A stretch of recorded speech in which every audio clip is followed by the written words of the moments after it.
Welcome to our Wellness Wednesday Health Show. I'm your host, Dr. Kala Hewlett from the Back Pain and Joint Center of Texas, where we offer non-surgical solutions for your chronic back and joint pain.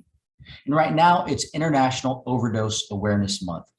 And this is something that we got involved with a couple of years ago, as I realized that one of the leading causes of overdose, one of the gateway drugs, if you will, was prescription pain medication, where many people would have back pain or joint pain, and their doctor would prescribe them a pain medication, often known as an opioid, which we now know is highly addictive.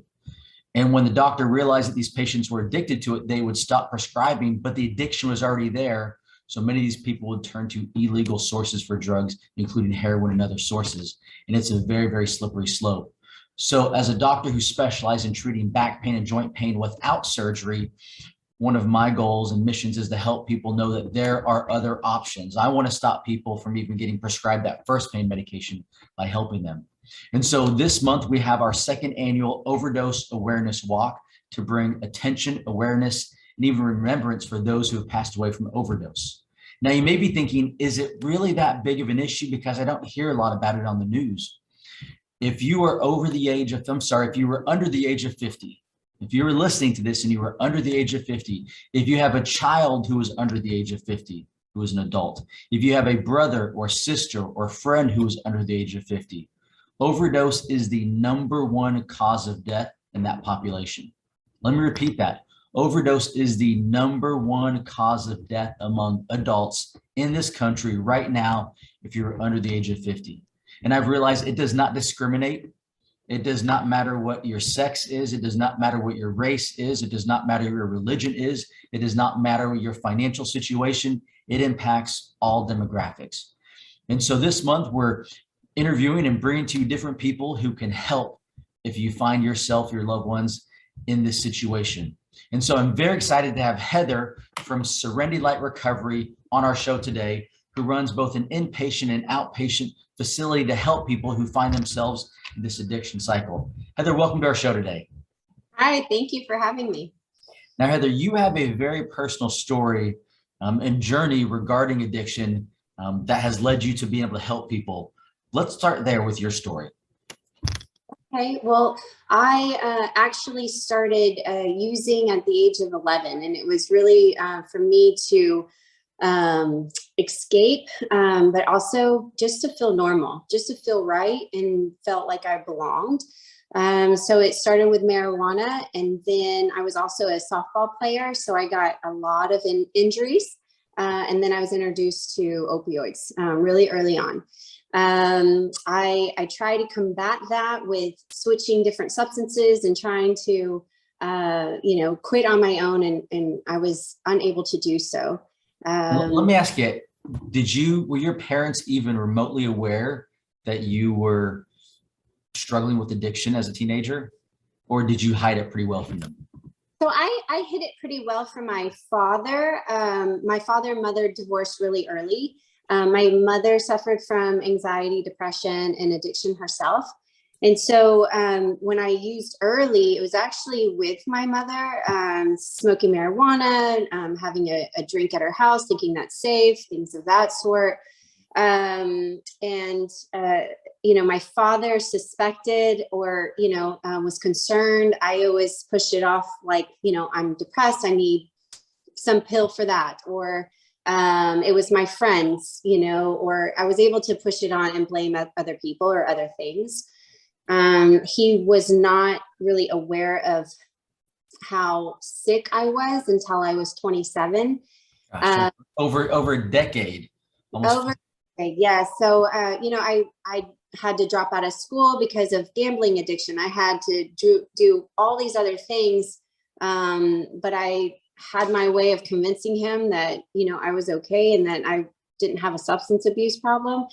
Until I was actually arrested when I was 27. I totaled my truck. I was awake for about a week and a half on methamphetamine, cocaine, opiates, and alcohol. So that was kind of my cocktail at the end. And I totaled my truck. The officers, came to the scene. and arrested me because of the substances in my vehicle. And I'm so very grateful for that. You know, it's a blessing in disguise, because I couldn't talk my way out of that one anymore. It forced me to get the help that I needed. But it also helped me get the help that I needed, because I didn't know how to ask for help. I didn't want to admit it.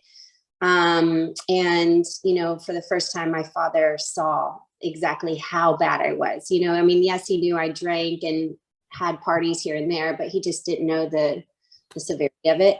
And he's a physician. And so he really was beside himself. You know, why didn't I see this? Why couldn't I have helped her sooner? You know, things of that sort. But I went into treatment. I received the education that I needed. I was surrounded by people who went through it themselves. That really helped. And, you know, I was put in drug court there in Montgomery County. So, you know, I'm a fond believer of drug court and those services to really help individuals and treatment. I couldn't have done it without going somewhere and just kind of getting away from everything that was, you know, stressing. You need a change of scenery, an environment change. I did, but with help, because I tried to do that on my own too, right? So the treatment in Hunt, Texas really saved my life. Very cool. And so since that time, right, you've remained clean. Yes. And turned it around to helping other people. Is that right? Yes. So, you know, right after I got out of treatment, really, you know, that mission began, because I was trying to help my friends, you know, get out of it. I was trying to get them in treatment as much as I could. Family members, I would talk to them. And so it was this kind of, for me. Let me ask you this, Heather. If you know, being in that where you were in your 20s, and even as you were reaching out, once you become clean and trying to reach out to friends, if someone's watching this right now and they're like, I think someone I love is struggling, but they're hiding it, right? They're hiding it, but they just feel something's not right. How do they go about approaching that? How do they call their friend out in a loving way to get them the help they need? Yeah. So it's always kind of a tricky one for me, because it just depends on that person, right? I know, you know, some of them I just needed to say, you know, that's not part of my life anymore, but I'm here for you and I love you, you know. Some of them that, you know, I've talked to about my own recovery, and so they come to me on their own. But if I had the loved one that was really struggling and I could see it, I would just gently sit down with them and tell them my story if they haven't heard already, right? I'm very open about my story. But I let them hear from where I've come from, right? That I understand and that I'm here for them. If I was in recovery myself and I just had a loved one, I would just tell them that I love them and I'm concerned, right? And that I'm here to help. I recently had to help a loved one that was struggling, and basically did the same thing to them. You know, I just said, I'm here for you when you're ready, and help them navigate that process. Okay. Just having those tough conversations, sounds like that's the key. Yeah.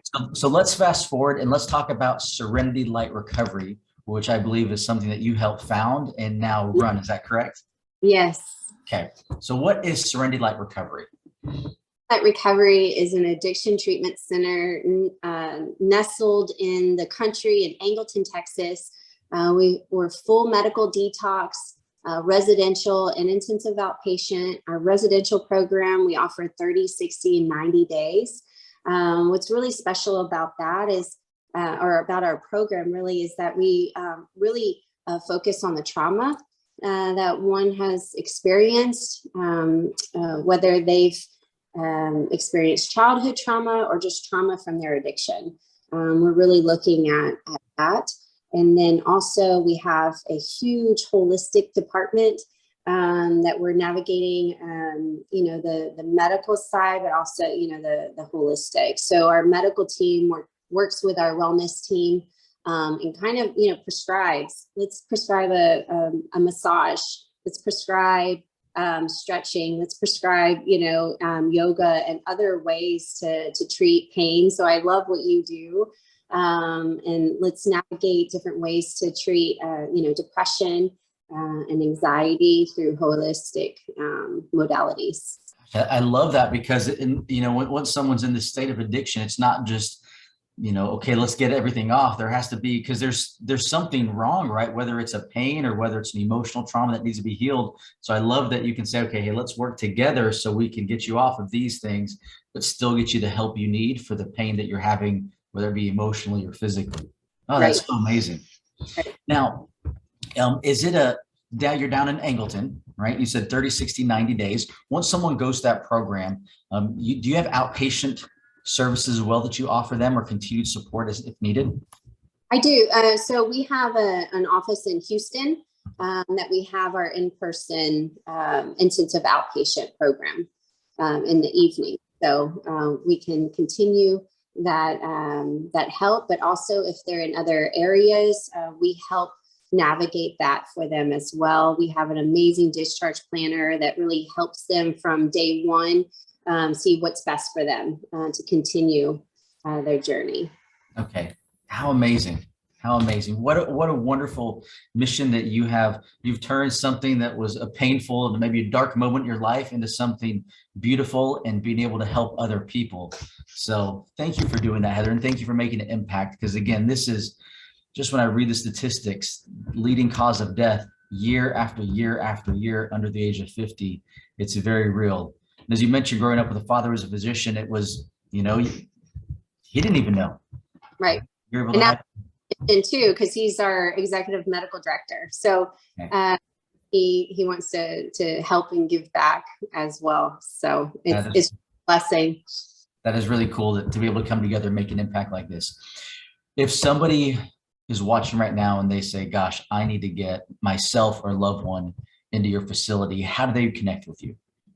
Call our admissions department, 281-431-6700. You can go on our website at www.serenitylightrecovery.com. There's an amazing, information and call button as well. It makes it very easy. So we're here to help. We're here to help. And I'll put links on the bottom of this. So if you're driving right now listening to this, wait till you can pull over, get home, and then I'll have direct links. That way you can call and go to the website as well. Well, Heather, thank you so much for making the time today. And again, thank you for turning your painful moment into a purpose and passion and impacting and saving lives. And we wish you the absolute best as you continue on this mission and journey.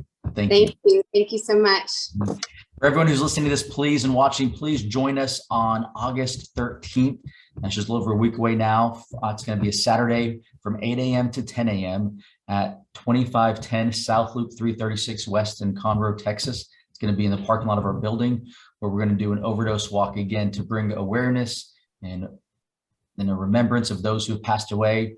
We're going to have some speakers that day. We're going to have Judge Wayne Mack from Montgomery County will be speaking briefly that day, as well as congressional candidate Morgan Luttrell, who also has a very personal story dealing with pain medication, opioids, as a Navy SEAL who was injured. So please come join us that day. We're going to have lots of different people out there that day. I'm not sure if you're going to be able to make it because I know you're across town, Heather, but there's going to be lots of different individuals that day with us who provide support to this overdose space. So as always, wish you all the best in health and wellness, and we'll see you next time.